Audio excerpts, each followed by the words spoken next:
सोमवार शाम लाल किले के पास धमाके की खबर ने पूरे हिंदुस्तान को हिलाकर रख दिया।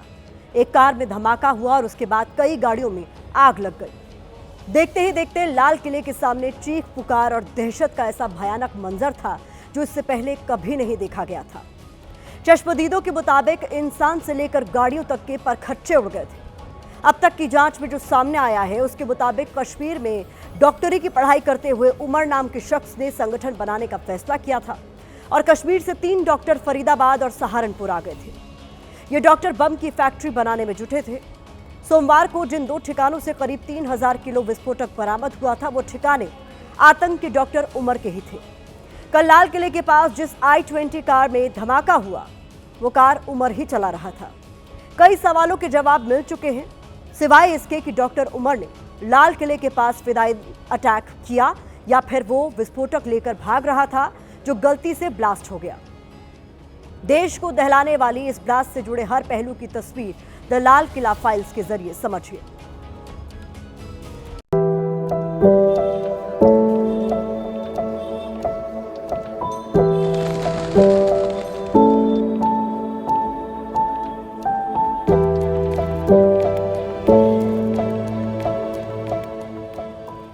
दिल्ली का चांदनी चौक इलाका सोमवार को भी एक बहुत सामान्य सी शाम थी। हर रोज की तरह चांदनी चौक में लाल किले के सामने गाड़ियों की लंबी कतार थी और पूरा इलाका भीड़ से भरा था। चहल पहल के माहौल में कोई नहीं जानता था कि अगले मिनट क्या होने वाला है। शाम 6:22 दिल्ली की सुनहरी मस्जिद की पार्किंग से एक एक करके कई गाड़ियां बाहर निकल रही थी। शाम 6:23 की ये तस्वीर देखिए। आपकी स्क्रीन पर मौजूद ये वही I-20 कार है जो संदिग्ध आतंकी डॉक्टर उमर चला रहा था।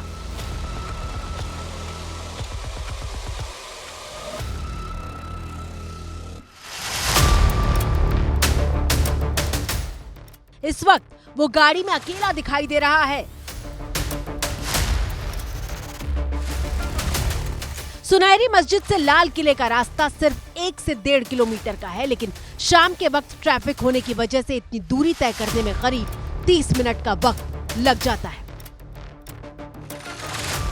सोमवार शाम भी यही हुआ। गाड़ी धीमी रफ्तार में लाल किले की तरफ बढ़ रही थी और जैसे ही लाल किला मेट्रो स्टेशन की तरफ गाड़ी बढ़ी, एक भयानक ब्लास्ट हुआ। भाई भागो, भागो!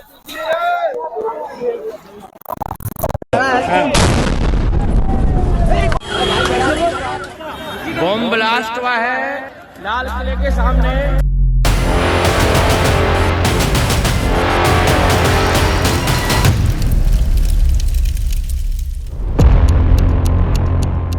किसी को पता नहीं था कि जिस गाड़ी में ब्लास्ट हुआ उसके भीतर क्या था, लेकिन जिन लोगों ने धमाके की आवाज सुनी और अपनी आंखों से ब्लास्ट होते हुए देखा, उन्हें लगा जैसे कोई बम फटा है।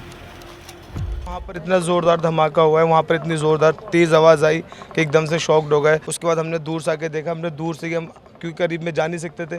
फिर यहाँ पे साइड में हमने देखा इंसान का हाथ पड़ा हुआ, पूरा फटा हुआ। फिर आगे उस साइड देखा तो फेफड़ा पड़ा हुआ इंसान का। तो इतना ये आदमी सोच भी नहीं सकता कि एकदम से हुआ तो क्या हुआ है। मेरी गाड़ी के भी बम्पर वगैरह सब टूट गए हैं। हम तो गेट खोल के हम 2 जने थे, एकदम भाग गए वहाँ से। हमारे पीछे गाड़ी में आग लगी है, बम फटा है, क्या जो भी कुछ हुआ हमारी समझ में नहीं आया। हम तो एकदम भाग गए जी वहाँ से। कोई नहीं सोच रहा था, किसी ने इतना भाग रहे थे, जान बचा के भाग रहे। कोई समझ नहीं पा रहा था कि आखिर हुआ तो क्या हुआ।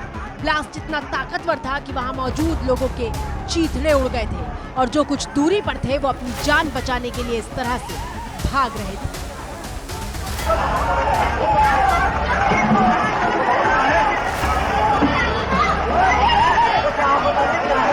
धमाका इतना ब्लास्ट था, आप लोग सोच सकते हो कि जिस एक लोहे की गाड़ी का जब ये हाल हुआ होगा तो वहाँ जो लोग भीड़ में जो थे उनका क्या हाल हुआ होगा।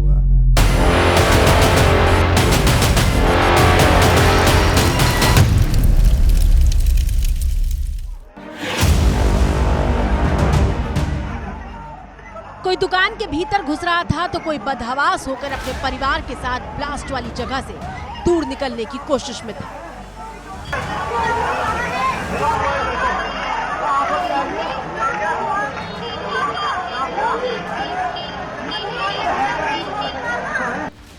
अगली तस्वीर भी धमाका होने के ठीक बाद की है, जब अपनी अपनी दुकानों में मौजूद लोग आराम से बैठे हुए हैं, लेकिन अचानक धमाका होता है।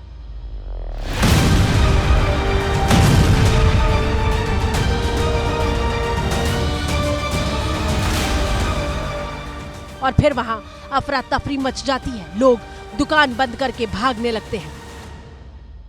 एकदम से अचानक इतनी तेज धमाका हुआ कि मेरे लाइफ में इतनी तेज मैंने अपनी आवाज के भी नहीं सुना। धमाके के दहल पे मैं 3 बार गिरा हूँ, उठाऊँ फिर गिरा हूँ, होता है धरती फटने वाला है, इतनी तेज धमाका हुई है। ठीक है, तो मैं दुकान छोड़ करके एकदम से भागा। मेरे साथ भी बहुत सारी पब्लिक भागी, एक पे एक पब्लिक गिर रही थी। उस टाइम ऐसा लग रहा था कि हम कुछ पल में दूसरा धमाका हुआ था, हम मरने वाले हैं। ऐसा लग रहा कि हम बचने का चांस, ऐसा लग रहा कि मौत को मुंह से देख रहे हैं, इस तरह से नजारा था। किसी को लगा धरती फट गई है, तो किसी को लगा कि सीधे मौत ने दस्तक दी है। घायल अस्पताल पहुंचाए जा रहे थे। पुलिस और जांच एजेंसियां मौके पर पहुंचने लगी थी, लेकिन इस बात का जवाब नहीं मिल पा रहा था कि आखिर इतना जोरदार धमाका किस चीज का है। ये कोई सीएनजी ब्लास्ट है या फिर कोई आतंकी अटैक? धमाका तो बहुत ही बड़ा था, जो कि हमने कभी अपनी लाइफ में नहीं ऐसा धमाका सुना। चाहे वो बम फटने, वो सॉरी सिलेंडर फटने का हो, चाहे कैसा भी हो, इतना बड़ा धमाका जो लोगों की दहशत फैल गई, दिल में डर बैठ गया, घबरा गए। ये बहुत ही बड़ा धमाका था। और फिर मंगलवार को भूटान दौरे पर पहुंचे देश के प्रधानमंत्री नरेंद्र मोदी के बयान से ये साफ हो गया कि धमाके के पीछे गहरा षड्यंत्र है। हमारी एजेंसियां इस षड्यंत्र की तह तक जाएगी। इसके पीछे के षड्यंत्रकारियों को बख्शा नहीं जाएगा। All those responsible will be brought to justice.